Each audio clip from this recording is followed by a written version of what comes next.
Maka begitu juga Allah Subhanahu wa Ta'ala memberikan talenta lebih terkait pemahaman tanda-tanda hari kiamat dan fitnah kepada Hudzaifah radhiyallahu anhu. Perhatian yang sangat besar dari Hudzaifah radhiyallahu anhu terhadap detail-detail berbagai tanda hari kiamat.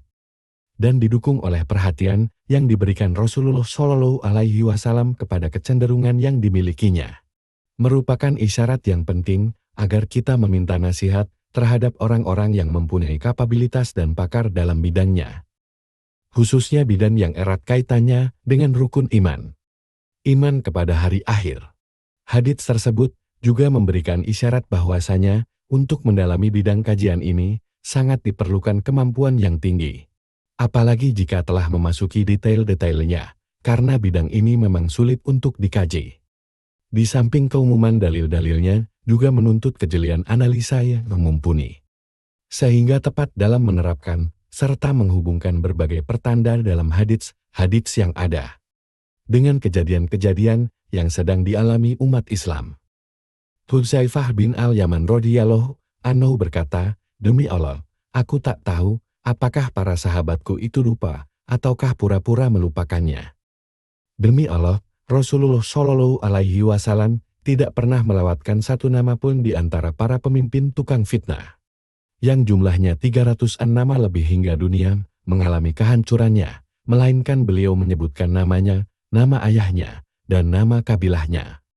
Atsar merupakan bukti nyata yang menunjukkan bahwa Hudzaifah radhiyallahu anhu mengembalikan memori ingatannya bersama para sahabat yang lain.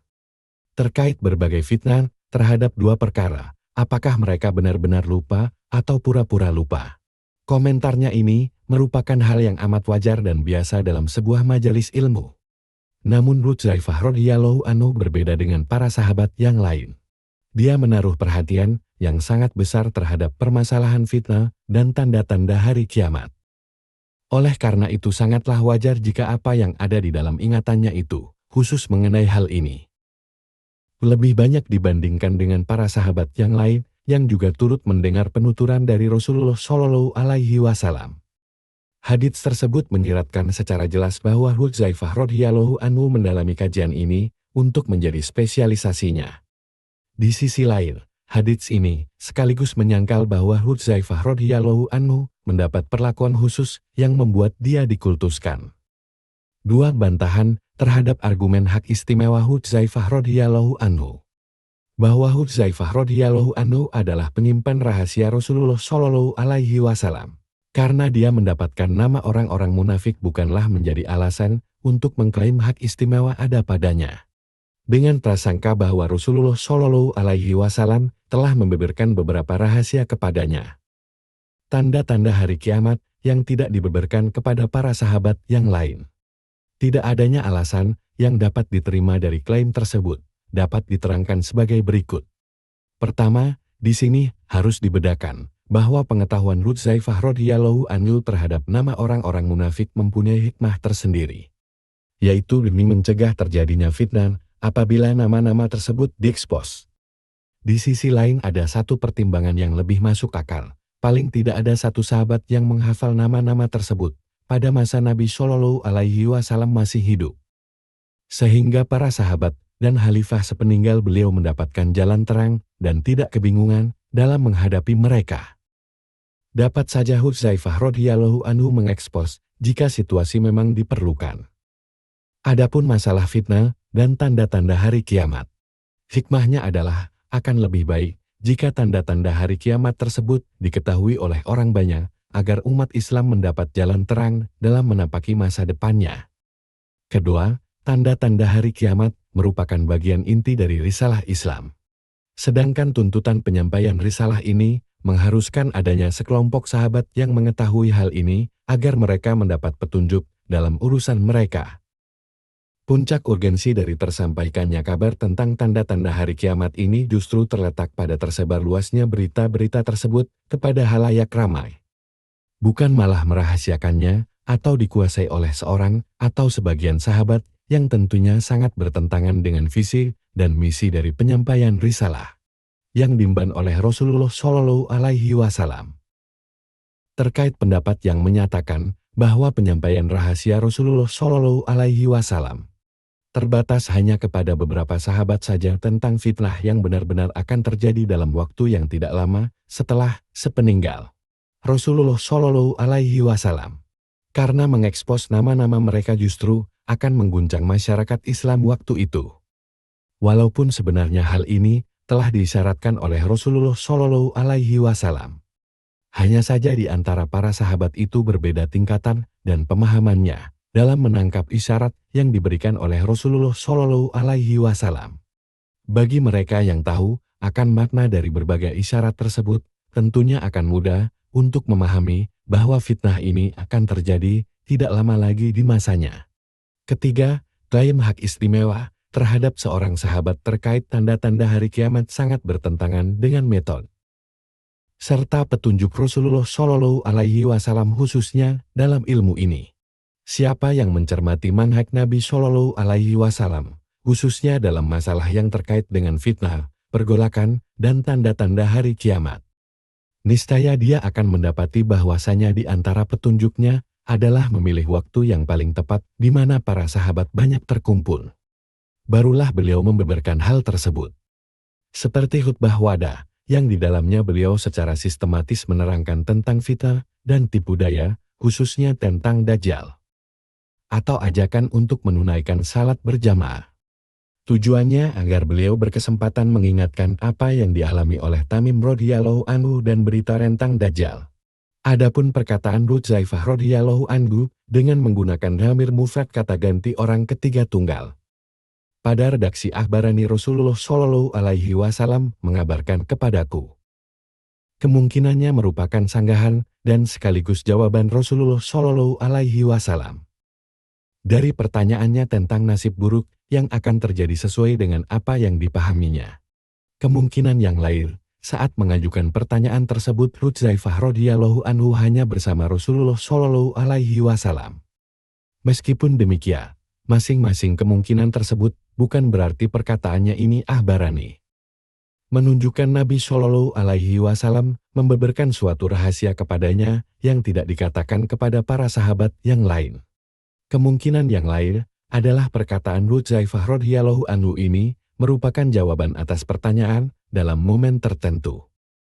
Bukan saat bersama Rasulullah Shallallahu Alaihi Wasallam yang dia dengar dari sahabat yang lain. Siapa yang mengikuti petunjuk Nabi Shallallahu Alaihi Wasallam, maka dia akan mendapati contoh yang seperti ini sangat banyak. Ini terbukti dengan banyaknya bentuk yang semisal dalam beberapa hadits Nabi Shallallahu Alaihi Wasallam yang dalam periwayatan hadits tersebut. Para sahabat berada dalam berbagai momen dan situasi serta banyaknya rawi dan matan yang berbeda, padahal hadits yang diriwayatkan temanya sama. Maka dari itu dhamir mufrad yang ada dalam redaksi perkataan Hudzaifah radhiyallahu anhu tersebut sama sekali tidak menunjukkan adanya hak istimewa apapun.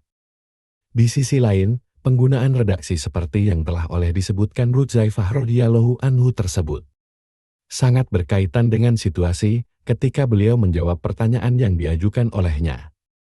Dan kepada siapa jawaban tersebut ditujukan khusus untuk penanya saja ataukah kepada semua yang hadir. Jika jawaban dari Nabi Shallallahu Alaihi Wasallam tersebut khusus untuk dirinya, meskipun orang lain juga hadir di situ. Sebaliknya, di dalam hadits yang redaksinya penggunaan dhamir jamak kata ganti jamak, dapat saja mengandung kemungkinan bahwa yang dimaksudkan adalah mufrad tunggal sesuai dengan siapa yang menjadi pendengar. Dengan demikian, penggunaan redaksi mufrad atau jamak sekalipun dalam hal ini tidak menunjukkan arti apapun. 3. Abu Hurairah radhiyallahu anhu. Abdurrahman bin Sa'ad Dausi atau yang lebih akrab dipanggil dengan Abu Hurairah radhiyallahu anhu adalah seorang sahabat yang paling banyak meriwayatkan hadits Rasulullah Shallallahu Alaihi Wasallam. Tercatat sebanyak 5.000 hadits yang diriwayatkan dari beliau, sebuah rekor yang tidak tertandingi oleh para sahabat yang lain. Ini terbukti, sahabat yang menduduki tingkatan kedua dalam banyaknya periwayatan hadits hanya meriwayatkan sekitar 3.000 hadits saja. Kita kembali kepada pokok permasalahan. Besar kemungkinan ide klaim hak istimewa terhadap Abu Hurairah radhiyallahu anhu muncul akibat pemahaman yang keliru terkait atsar yang dia katakan. Aku menyimpan dalam ingatan akan hadits yang diriwayatkan dari Rasulullah Shallallahu Alaihi Wasallam dalam 2 wadah. Salah satunya aku sebarkan isinya kepada orang lain. Sedangkan yang satunya lagi andai kata aku sebarkan kepada orang-orang, niscaya urat leher ini akan putus. Maksud atsar di atas adalah Abu Hurairah radhiyallahu anhu mempunyai 2 macam ilmu yang didapatkan dari Rasulullah Shallallahu Alaihi Wasallam. Andai dia membeberkan ilmu tersebut, niscaya kepalanya akan terpenggal. Dapat dikatakan bahwa maksud dari wi'ain 2 wadan merupakan bentuk majas, sebab perbuatan menghafal adalah kata kerja abstrak dan bertempat di hati dalam ingatan. Maksud dari 2 wadah ini berarti 2 macam ilmu yang berhasil dia hafalkan dari Rasulullah Shallallahu Alaihi Wasallam. Bahkan, telah terbukti dalam pengakuannya, sebagaimana yang tercantum dalam atsar, bahwa dirinya adalah orang yang tidak bisa baca tulis. Adapun kemungkinan Abu Hurairah radhiyallahu anhu mendiktekan hafalannya kepada orang kepercayaannya. Kemudian hasil tulisan yang didiktekannya itu disimpan dalam 2 wadah adalah pendapat yang lemah. Demikianlah atsar tersebut membuahkan rasa penasaran, ilmu apakah yang dia simpan itu, hingga dia tidak mau mengabarkannya kepada orang lain?